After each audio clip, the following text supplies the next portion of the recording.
Woodturning, welcome back to my shop.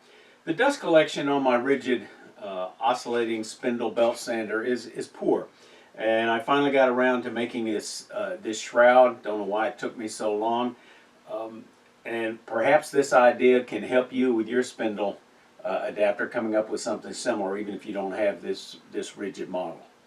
You should be able to apply this similar design concept or solution to any of the multitude of lookalikes like this Harbor Freight model. So this shroud's going to have 4 pieces of wood, maybe 5 if I put a partial cover on it. So it's got a base. You can use, this is about 3/8 of an inch, and I made a paper template to figure out what I needed. So it's going to come around back here. It's going to have a piece back here that's just touches the edge, and it's going to be parallel with the back of this. It's going to have another one here. I'll show these measurements here in just a moment. And then like this, and a little further back, and then there's a piece like this. So it basically creates a shroud. I'm going to drill a hole for my 2.5 inch connector in the center of this, because the dust tends to come off of here and go around here. The current system just doesn't work real well, and I think just not connecting it to the machine but connecting to this shroud is going to be a significant improvement. One dilemma or problem I've got to solve is the fitting is exactly 2 1/4 inch. Unfortunately, I don't have a Forstner bit that size. I have 1 too small and 1 too large, so I've got a couple of options. I can either scroll saw it and try to get it right, or I can go with a smaller 2 1/8 and sand the inside on the spindle sander.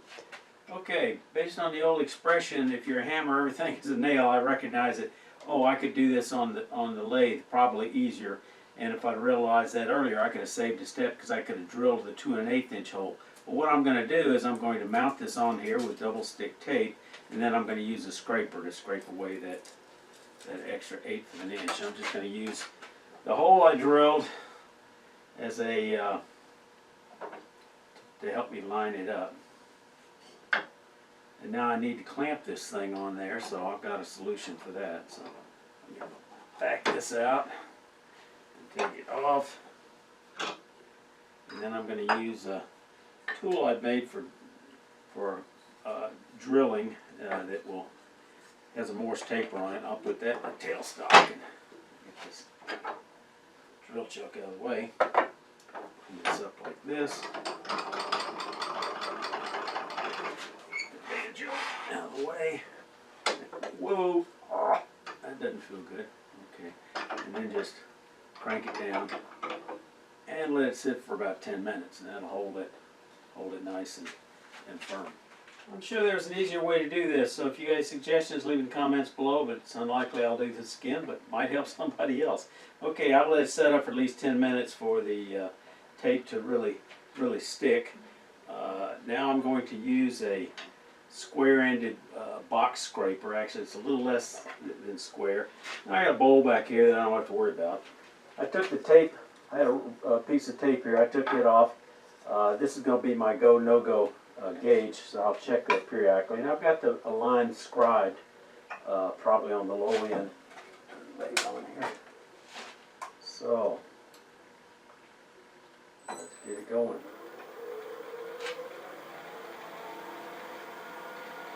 I got about 1,000. We're in my face shield. Let's raise the tool rest up, maybe 1/8 of an inch, 1/16 of an inch.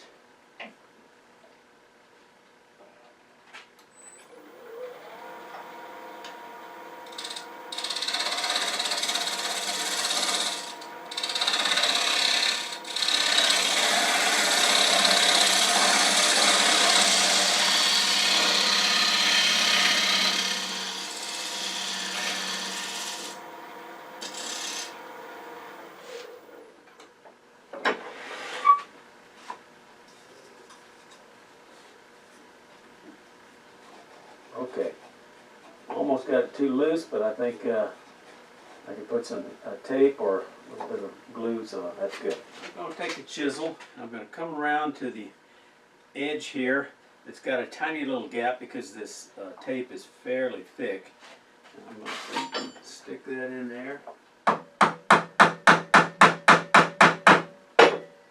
just ease it loose there a little bit. I don't want to damage this bowl blank. I'm eventually going to make a bowl out of it. So there we go.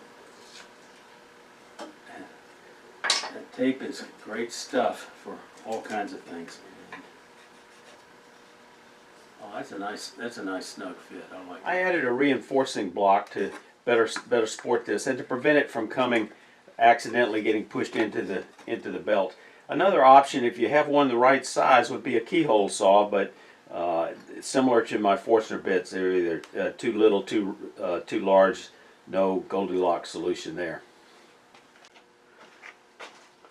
Here's some notes I made of this project and some pictures that someone posted on Lumberjocks for the earlier version rigid spindle sander, which gave me the idea for this, but they didn't have measurements, and so here's the paper template I made, a little tape and cutting and trial and error. Here's the 3/8 inch of plywood base. Here's the back piece. It's going to fit right up against the edge, and it is 6 1/4 by 4 3/8. The next piece that fits up against it is 4 3/8. Everything's 4 3/8 here, and 2 3/8. And then I've got a last little piece that will fit. Can't remember whether it's upside down or right side up, but let's see here. That goes there. This goes. That goes there. That goes there. And this piece is 1 3/4 by 4 7/8. All these angles are about 45 degrees. You just gotta work it out. And so that shows you that the inside is not going to be perfectly round, but I may put a bead of hot melt glue along here to help round it and seal it a little bit better after I put it together. I've got to figure out how I'm going to glue it together, whether I'm going to use hot glue. Kind of hard to clamp using wood glue. My staple gun is not working, so I'll figure out something. Okay, here's the solution I came up with. I'm using some painter's tape. It's kind of a hinge. Some of you segmenters probably do a lot of this.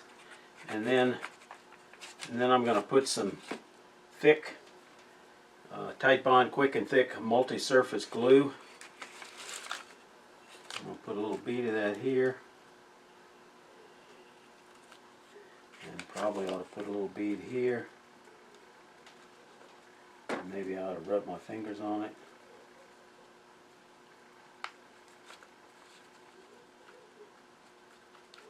And then I think I can fold this up like this. Over. Get that joint squared up.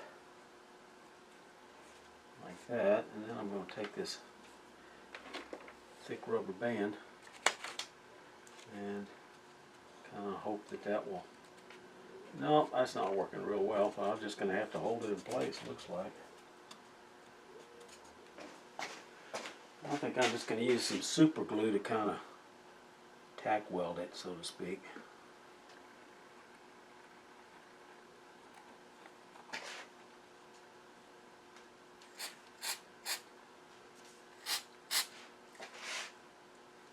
Okay, we'll let that set up for a few minutes before we do go on to the next piece. I marked a couple of, kind of like you pin turners when you matching up each end of the pin. I did put some marks on here so I wouldn't get confused during the glue up. Already getting confused here. There we go. The next one goes there. I got a single mark. Okay, I do something similar with the last remaining piece.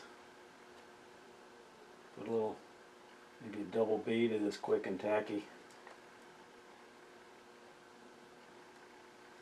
on both sides.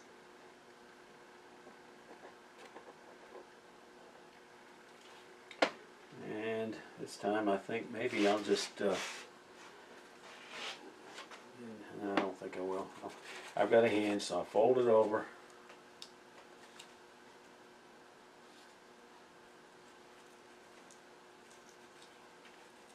After this is fully set up, I will glue it to the base.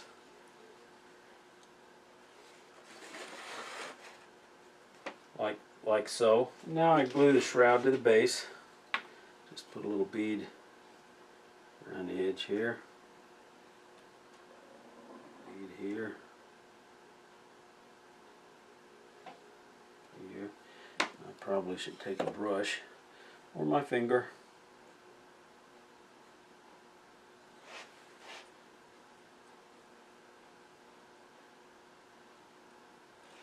And put that together.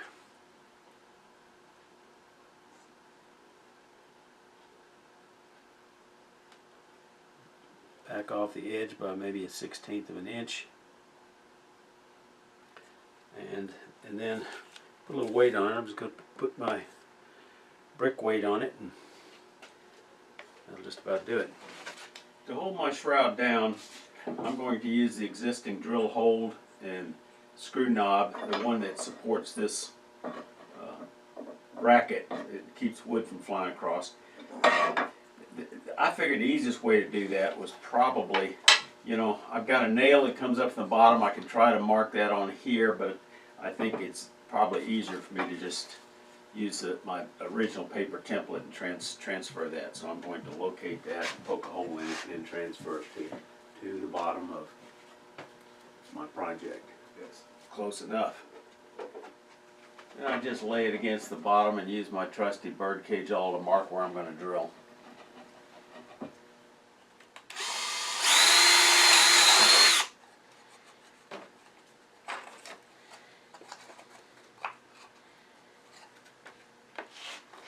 Then I drilled a second hole when I realized the first hole brought it too close to the belt. I used a scrap of shelf waffle, rubber waffle mat, and used a little spray adhesive, but you could use double stick tape, and that'll keep it firm on the table, keep it from shifting, being held down by one screw. I did a rather unscientific test of 20 seconds with the original dust collection port. And then I did it 20 seconds with my shroud, and there was a significant difference between improvement with the shroud as shown in these pictures. I cut this out before I tried the test and found it really wasn't necessary, but I've got a bit of an overhang all the way around to help keep the dust down. I've got this located where no matter if I got a long piece of wood, I can't move this into the path and block it on any part. Actually, I haven't glued this down yet, so I just got to make sure I do glue it down like that. This was a fun modification and a huge dust collection improvement. If you don't have this model or you're looking at buying one, I did a review on this version and an earlier version, as well as one after I've had a year of experience, so you might want to check those out. If you've got any comments on my shroud or any comments on your dust collection, on your Spindle oscillating spindle belt center, please leave them in the comments below. And remember, y'all stay safe. Come on back. You hear?